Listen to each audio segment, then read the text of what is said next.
Hello friends, welcome to the current affairs analysis for 7th of February 2020.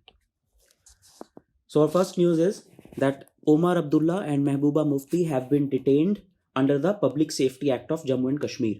So they have already been under detention for the last 6 months since 5th of August 2019 when the decision to bifurcate the state of Jammu and Kashmir into two union territories of Jammu and Kashmir and Ladakh was announced. So they are already under preventive detention for the last 6 months. But now that such detention was about to come to an end yesterday, their detention has been extended under the Public Safety Act of 1978. So this act was passed in 1978 and this was primarily to reduce the chances of timber smuggling. But now, for the last few years, this act has been used to detain separatists and to detain those people who are sympathizing with the militants. So under this act, there are two grounds on which a person can be detained for as a preventive measure. So the first ground is on the grounds of maintaining public order. So under this ground, a person can be detained for 6 months. And on the ground of threat to security of the state, a person can be detained for 2 years. And these are not the only two people who have been detained under this act. Farooq Abdullah, father of Mr. Omar Abdullah, is already under detention under the Public Safety Act. So what we need to understand is that although preventive detention takes away some of the fundamental rights of citizens of India, but this is an exception. So let us see what MCQ we can get from this. Which article of the Indian Constitution provides protection against arrest and detention in certain cases? So let us see. All these articles are from part 3 of the Constitution, which is fundamental rights. So Article 19 basically talks about various types of freedoms. For example, freedom of speech, freedom of movement, freedom to settle down, etc. Article 20 talks about protection in respect of conviction for offenses. So this again is not the article we are talking about. Then Article 22 talks about protection against arrest and detention in certain cases. And Article 23 is on human trafficking. So Article 22 is the answer. Basically, under Article 22,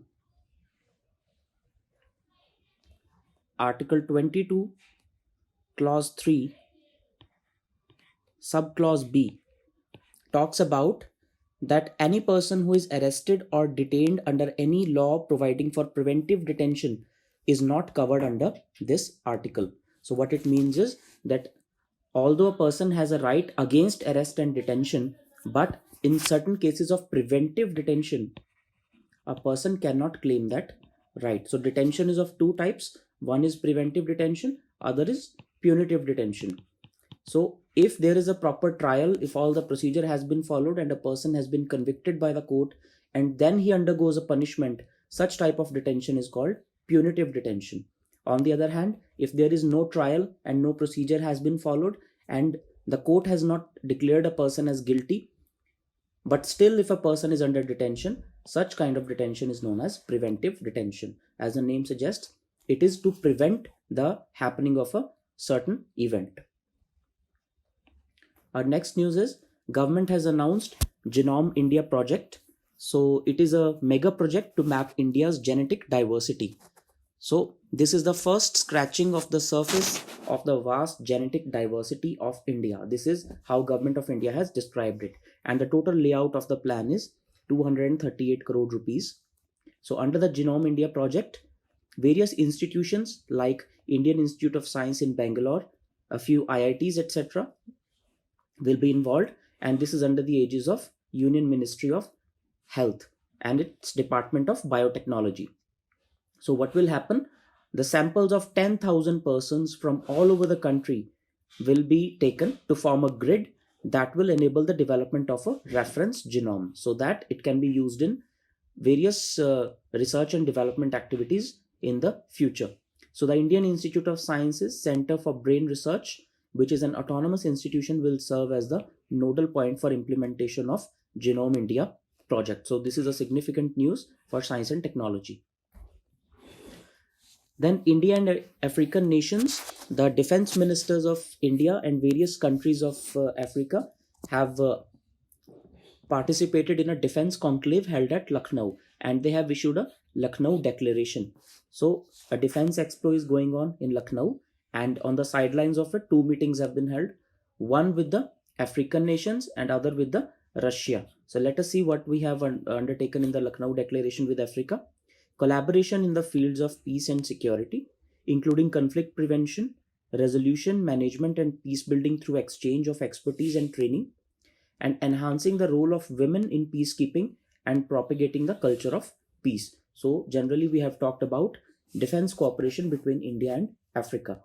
Then, on the sidelines of this expo, the fifth round of India-Russia Military Industrial Conference was also held, and 14 memorandum of understandings were exchanged. So basically, this shows that India and Africa and India and Russia are closely coming together on defense ties. Then the most important news of today, Reserve Bank of India has announced its bi-monthly monetary policy review, and it has introduced long-term repo operations. So what is long-term repo operations? Basically, it will be for 1 year and 3-year tenure. So what will happen? A total amount of 1 lakh crore rupees at policy repo rate will be transmitted into the banking system, and that will bring down the cost of credit. So what will happen is the central bank will conduct long-term repos of 1 year and 3-year tenures of appropriate sizes for up to a total amount of 1 lakh crore at the policy repo rate. And the policy repo rate at present is at 5.15%. So at this rate, 1 lakh crore rupees will be transmitted by the RBI to the banks for from the fortnight beginning from 15th of February 2020. So what will happen is this will inject 1 lakh crore into the banking system. It will enable banks to reduce their lending rates. So transmission has been a major problem till now. What is transmission? See, RBI controls the monetary policy rates of the country. So under these rates, the RBI decides at what rate the RBI will lend to banks, and in turn the banks decide at what rate they will lend to the end consumer. So if there is a mismatch between both these rate changes, that is known as lack of monetary policy transmission. So transmission is when if the RBI reduces the rate, pursuant to that, the banks also reduce their rate. But let us see what has been the scenario in the last year. While the RBI slashed repo rate by 135 points in calendar year 2019. So basically the repo rate was 6.5% at the beginning of last year, and now it is 5.15%. So 135 point reduction has been done by the RBI in 1 year.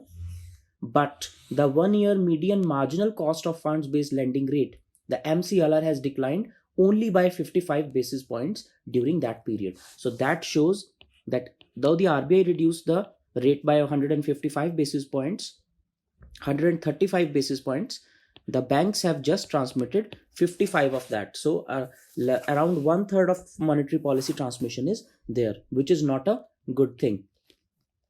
So RBI has announced its bi-monthly monetary policy, in which the repo rate has been kept at 5.15%. The reverse repo rate at which RBI borrows from the banks has been kept at 4.90%. The GDP growth rate has been projected at 6% for the year 2020-21. So it is a optimistic projection, and 6.5% is the inflation projected for the fourth quarter of 2019-20.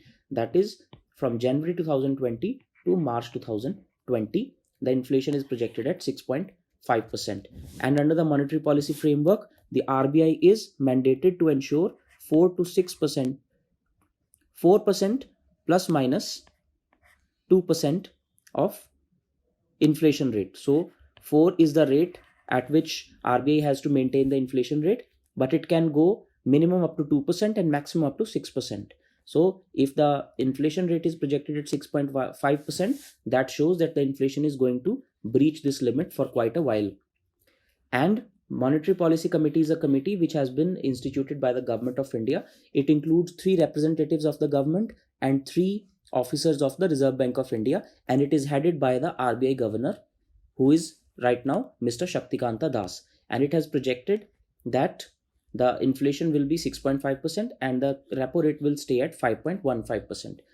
So interestingly, it was a unanimous decision. All the members of Monetary Policy Committee voted in favor of the decision. Inflation outlook is at the high levels, just like we saw at 6.5%. Economic outlook continues to be weak according to Monetary Policy Committee, and the committee is concerned about the transmission of monetary policy. So while the repo rate was cut by 135 basis points, the MCLR was declined just by 55 basis points.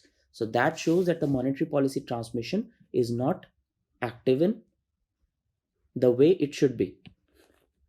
So let us see an MCQ. Which ministry is responsible for issuing the data related to inflation in India?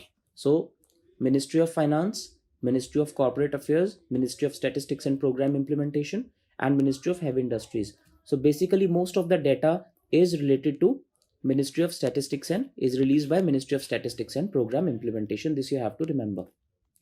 Our last news is that American President Mr. Donald Trump has been acquitted of the impeachment of all the charges which were against the president. So we know that US Congress has two houses. The lower house is House of Representatives and the upper house is the Senate. So the lower house has 435 representatives and upper house has 100 representatives. So the resolution to remove Mr. President was passed in lower house, but it has been failed to be passed in the Senate because the Senate has 100 members, and out of that 53 members belong to the party to which Mr. Trump comes from. So Mr. Trump is a Republican and 53 members in the Senate are Republican members. So they have voted on both the articles, on abuse of power and on obstruction of Congress. He has been acquitted of both the charges. So this is a significant news. So thank you everyone. This has been the analysis of today's newspaper.